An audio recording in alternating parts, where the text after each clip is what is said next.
une nouvelle vidéo qui sera le book haul du mois de juin. Et comme vous le constatez, aujourd'hui j'ai la dégaine du week-end. Mais comme son nom l'indique, c'est le week-end et je n'ai clairement ni l'envie ni l'énergie de faire plus que nécessaire pour cette vidéo.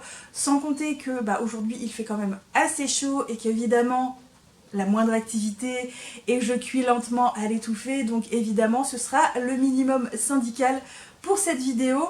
Mais en contrepartie, vous le constatez, il fait bien meilleur que les jours précédents, que les semaines précédentes. On a une meilleure luminosité, le beau temps est enfin revenu, la chaleur avec. Et ça fait beaucoup de bien, même s'il fait particulièrement chaud et que travaillant à Paris et prenant les transports en commun, ça reste toujours compliqué. Mais bon, on ne peut pas tout avoir dans la vie. Aujourd'hui, il fait un petit peu plus mitigé, un petit peu plus frais, même si encore très chaud, mais voilà, en contrepartie du coup, on a du beau temps. Bref, je ne m'attarde plus, on va commencer tout de suite parce que autant vous dire que le book haul du mois de juin est juste une catastrophe absolue, c'est une hécatombe, c'est la débandade. J'ai littéralement fait exploser le plafond de mon budget, mon portefeuille me aide toute son âme, ma banquière, j'ai cru qu'elle allait me trucider, donc voilà, aujourd'hui, catastrophe absolue. Donc on ne s'attarde plus et on va commencer tout de suite pour éviter que la vidéo soit trop longue. Du coup, je vais commencer tout de suite par deux romans et un graphique que j'ai déjà lu. Donc je vais vous les présenter très rapidement, on va passer très vite dessus parce que évidemment je vous les présenterai un petit peu plus dans le prochain bilan du mois de juin. Donc ça ne sert à rien de faire double présentation, surtout que j'ai déjà un énormissime book haul. Donc je voudrais éviter que cette vidéo ne traîne sur des heures. Bref, je commence du coup par un graphique, il s'agit de celui-ci. C'est donc le mari du Yakuza de Kuroi Yodaka aux éditions Taifu Comics. C'est un boys love, on est dans un univers de mafieux et c'est un omégaverse. On suit ce jeune homme qui est héritier d'une famille pas très puissante, sauf que malheureusement pour lui c'est un oméga et la tradition veut qu'il soit marié à un alpha d'une autre famille et que cet alpha reprenne les rênes du pouvoir. Sauf que lui, il a décidé que non, oméga ou pas, il est l'héritier de cette famille, il a bien l'intention de rester et il a bien l'intention de reprendre les rênes. Donc je vous laisse un petit peu imaginer les situations que ça donne. C'était très sympa, mais je vous en parlerai, comme je vous l'ai dit, dans le prochain bilan. Je continue par un livre qui m'a permis de sortir un petit peu de ma zone de confort. Autant vous dire que ça a été un petit peu compliqué de rentrer dedans parce que c'était tellement hors de ma zone que voilà, j'ai eu un petit peu de mal. C'était très sympa, même si au final, ouais, j'ai bien aimé sans plus. Il s'agit donc de celui-ci qui est La librairie disparue d'Evie Woods aux éditions City, à savoir qu'il y a également un format relié pour ce roman. Donc ici on va suivre Martha. Martha est une jeune femme qui fuit un mari violent et qui, en fuyant à Dublin, va rencontrer un jeune homme assez excentrique qui s'appelle Henry, qui lui est à la recherche d'un manuscrit qui a disparu et qui serait de l'autrice Jane Austen, je crois, ou l'une des sœurs Brontë, je ne sais plus du tout. Et tous deux vont être amenés à découvrir un personnage qu'on va suivre en parallèle, qui s'appelle Apolline et qui a vécu fin des années 20, à partir du moment où on la suit, donc début des années 20, et on va la suivre évidemment sur plusieurs dizaines d'années. Donc voilà, très sympa, mais je vous en parlerai un petit peu plus. Et le dernier roman que je me suis acheté au mois de juin et que j'ai lu au mois de juin, c'est celui-ci, qui est donc le premier tome de la nouvelle saga de Chloé Gong, ici donc Désirs immortels aux éditions Sabran. Donc ici on est dans une réécriture d'une pièce de théâtre que je n'ai jamais vue, que je ne connais pas du tout, donc j'y suis allée en parfaite inconnue. Et pareil, j'ai un avis très mitigé sur ce roman. Je vous en parlerai évidemment dans le prochain bilan. Donc ici on va suivre Kala, qui est la princesse d'un royaume. Elle veut absolument renverser le pouvoir de ce royaume, qui est un pouvoir absolument totalitaire, et pour ça elle va demander de l'aide à un certain Anton Makusa, et donc tous deux vont participer à des jeux qui s'apparentent à des jeux du cirque et en même temps un peu à la façon Hunger Games. Voilà, avis mitigé, mais on verra ça du coup dans le prochain bilan. Pour reprendre, je me suis également du coup procuré pas mal de graphiques au mois de juin, notamment des mangas. Le premier c'est celui-ci, c'est donc le troisième et dernier tome de la saga Sanctify. Donc ce manga chinois et boys love chez Taifu Comics. Celui-ci va être lu assez rapidement parce que je suis très curieuse de cette trilogie qui a l'air un petit peu particulière, mais à voir. Je me suis également procuré le 4e tome de My Happy Marriage aux éditions Kurokawa. Donc on va continuer ici de suivre les aventures de Miyo et de Kudo, donc fiancés, un mariage arrangé, tout ça tout ça. J'ai beaucoup aimé les 3 premiers tomes que je trouvais hyper mignons, hyper doudous, ça me faisait du bien au moral, donc autant continuer cette saga tant qu'elle me plaît. Nouvelle saga que je voulais absolument découvrir ou redécouvrir, je l'avais vue en scan VO, enfin pas VO mais anglais il me semble. J'avais plus ou moins aimé, mais bon, moi et l'anglais c'est pas topissime. Donc ici il s'agit du premier tome de Gokurakugai, pardon, de Yuto Sano aux éditions Pika Édition. Donc ça c'est une ville, si j'ai bien compris. On y suit ce duo un petit peu de mercenaires qui pourchassent des monstres dans la ville. Je m'arrête là pour le résumer, mais j'ai hâte de le découvrir. Et pour finir, je me suis procuré ce nouveau Boys Love. Il s'agit de Scarlet Secrète de Tomo Serizawa aux éditions, encore une fois, Taifu Comics.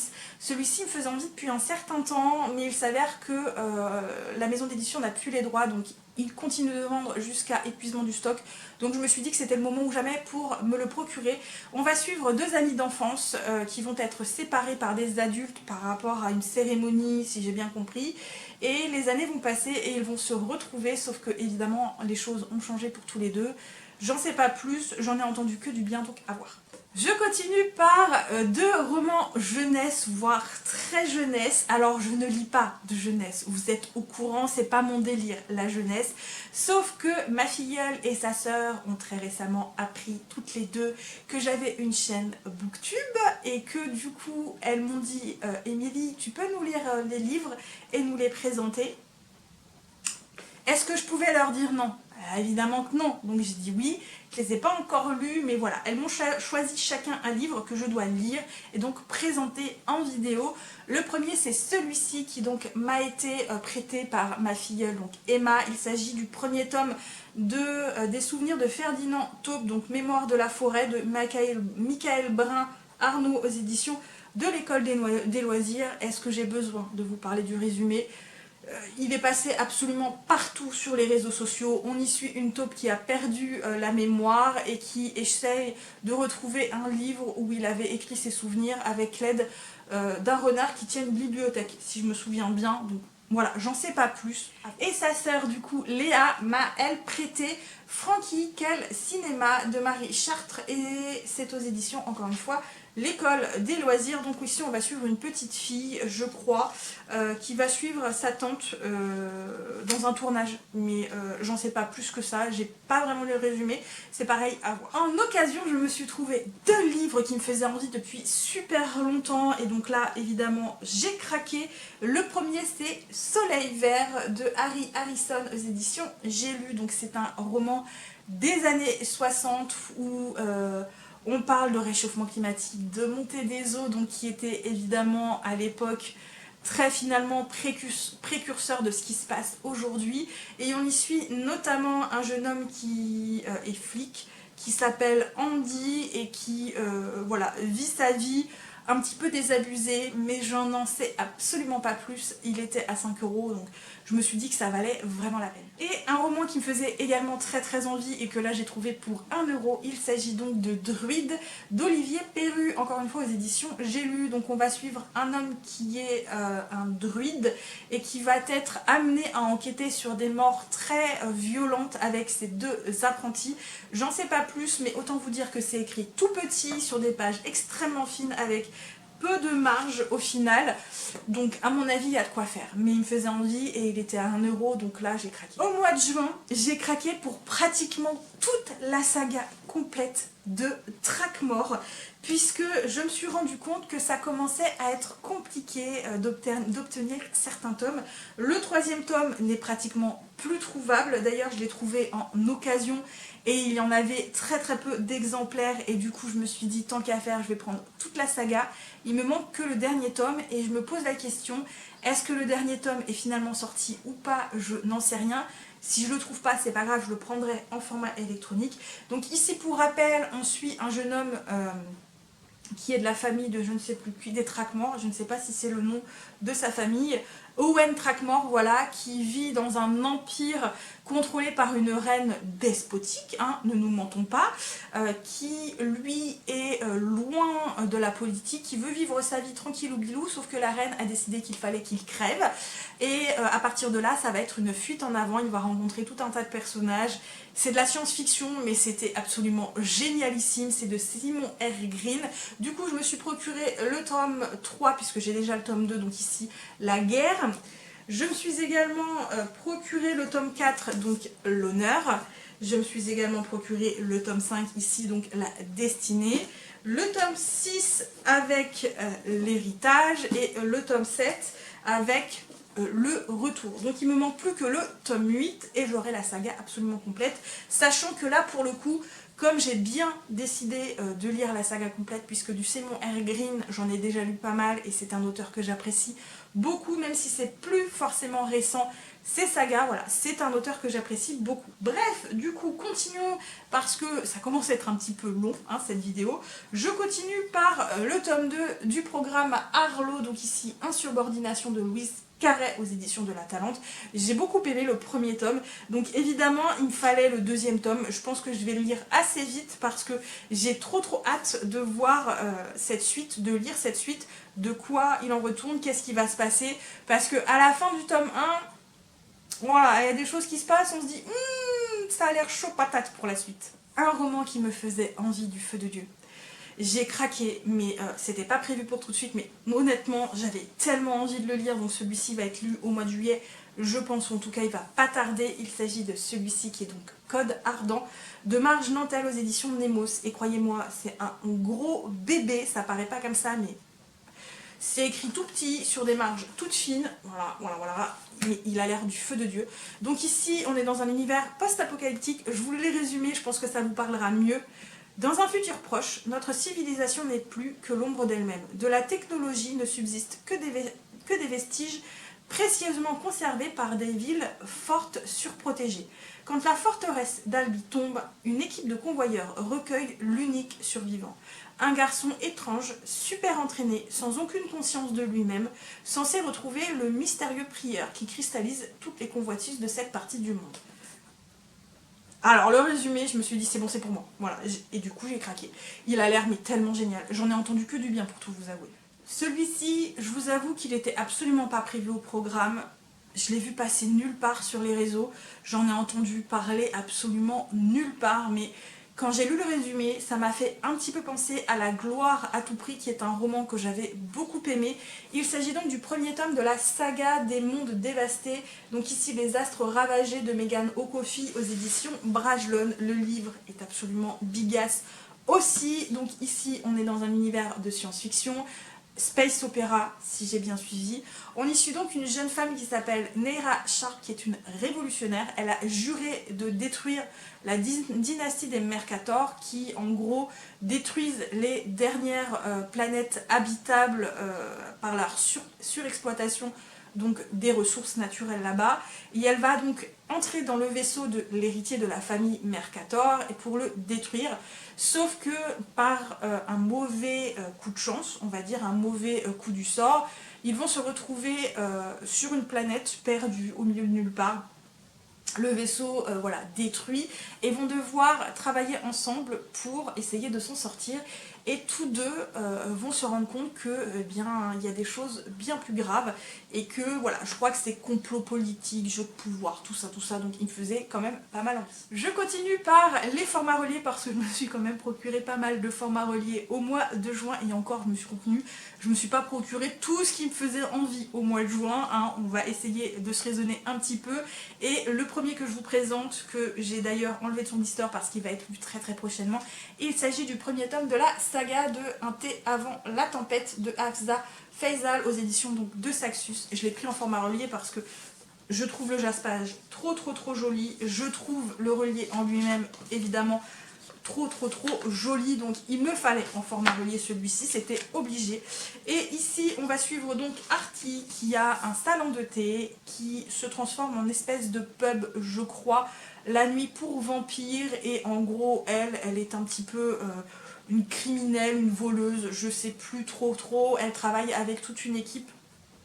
Et Elle va essayer de se faire rembourser ce qu'elle a prêté et elle va se rendre compte qu'elle est tombée dans un truc tellement plus grand qu'elle. Voilà, je n'en sais pas plus. Pour tout vous avouer, j'ai vu de bons avis et j'ai vu des avis tout le contraire. À voir, on va tester. Indispensable, évidemment, il s'agit donc du dernier tome de la saga de Jennifer Armentrout, donc La guerre des deux reines, aux éditions, encore une fois, de Saxus. Donc, comme j'ai tout en format relié, j'ai pris celui-ci en format relié. Celui-ci, c'est un beau bébé quand même, les gars, donc à voir. Celui-ci, c'est pareil, j'ai hésité entre le format relié et le format broché parce que je trouve les deux éditions absolument trop belles. Et finalement, ma préférence est partie sur la couverture du format relié que je trouve juste trop belle. Il s'agit de la saga The Hurricane War de T.A. Gonzon aux éditions Calix. Donc voilà, dans le format relié, il est trop beau. On est encore dans un univers de science-fiction, donc dans un univers de science-fiction, non, dans un univers de fantasy, il me semble, deux royaumes en guerre qui se détestent et en fait on va forcer à épouser les deux héritiers, il me semble.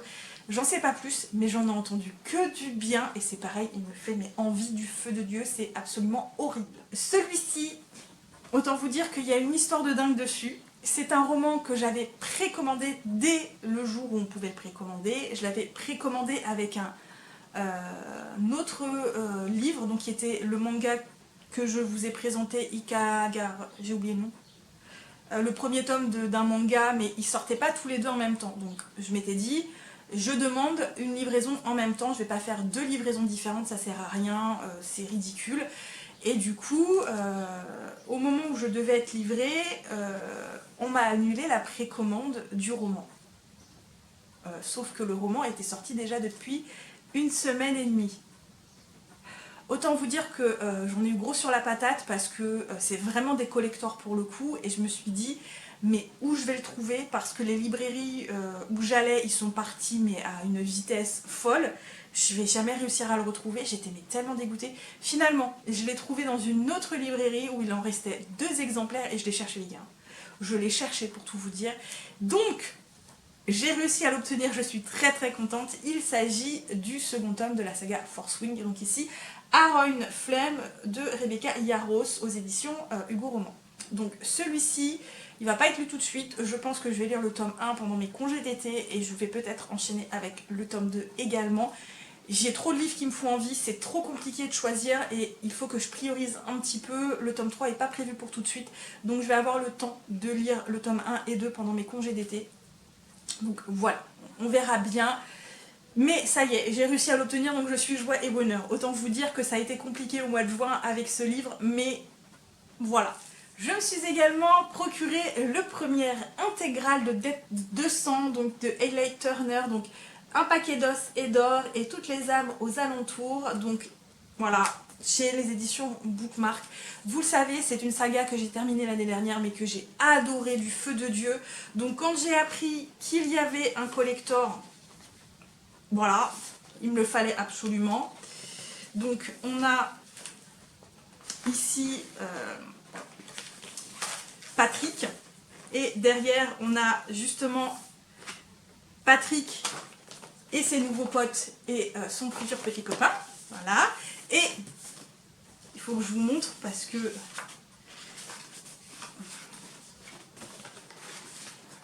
il a été, je sais pas si vous voyez, il a été dédicacé par l'autrice. Donc voilà, je suis joie et bonheur. Sachez que je me suis déjà précommandé l'intégrale du tome 3 et 4. Mais voilà, il est trop beau, honnêtement, il est trop beau, j'aime trop cette saga. Donc celui-ci va être trop beau dans ma bibliothèque. Honnêtement, il va être trop beau et clairement je le relirai dans cette édition d'ici quelques temps. Et je termine par un premier tome qui me faisait trop envie pour le coup. Il s'agit donc ici des braises de la guerre. Donc la guerre des cœurs égarés pour le tome 1 de Carissa Broadbent aux éditions donc, Lost Kingdom, qui est en fait une collection de la maison d'édition Bookmark. Donc ici on suit une jeune femme qui s'appelle, je ne sais plus c'est quoi le nom de la jeune femme, Tisana, qui est une esclave et qui le jour où elle essaie de racheter sa liberté va arriver une catastrophe, tout le monde s'en doute. Elle va avoir l'obligation de laisser son meilleur ami derrière elle, et pour essayer d'aller le sauver, elle va aller donc dans l'ordre le plus puissant des mages pour être formée, pour aller le chercher plus tard, et elle va être formée par un jeune homme qui s'appelle, je ne sais pas c'est quoi le nom du gars, Maxentarius Farlion, qui est un mage de feu mais qui vit assez reclus et qui déteste les supérieurs de son ordre. Voilà, j'en sais pas plus, mais il me fait envie. Pareil, du Feu de Dieu, et celui-ci, j'ai trop envie de le lire prochainement. J'ai trop envie de lire les livres que j'ai achetés au mois de juin, c'est trop compliqué les gars, c'est une catastrophe. Et voilà, j'en ai du coup terminé pour ce book haul absolument monumental, ce book haul de ma banquière me hait de toute son âme et me pourchasse à coups de fusil pour me tuer, voilà. Sinon, je ne veux pas entendre parler. Je ne veux pas entendre parler.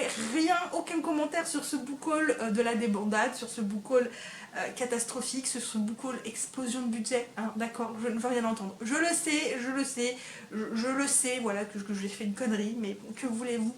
Pas d'excuses. Bref. Comme d'hab, si vous avez aimé cette vidéo, n'hésitez pas avec les petits pouces bleus, n'hésitez pas avec les commentaires. Si vous avez lu certains des romans, n'hésitez pas à me dire si vous les avez aimés ou non, ce que vous auriez aimé dedans ou pas. Si certains des livres vous font envie, si vous auriez envie d'une lecture commune, pourquoi pas, n'hésitez pas à me le dire. N'hésitez pas, si vous avez toujours comme d'hab la flemme avec les longs commentaires, la flemme d'écrire, un petit emoji pour me dire que vous êtes passé, que vous avez regardé la vidéo, je sais que vous le faites, donc continuez, moi ça me fait toujours plaisir. N'hésitez pas non plus à vous abonner si l'envie vous en vient, n'hésitez pas à me suivre sur d'autres réseaux sociaux. Moi comme toujours, je vais vous souhaiter de très bonnes lectures, à très bientôt pour une nouvelle vidéo, et surtout, prenez bien soin de vous. Bye bye.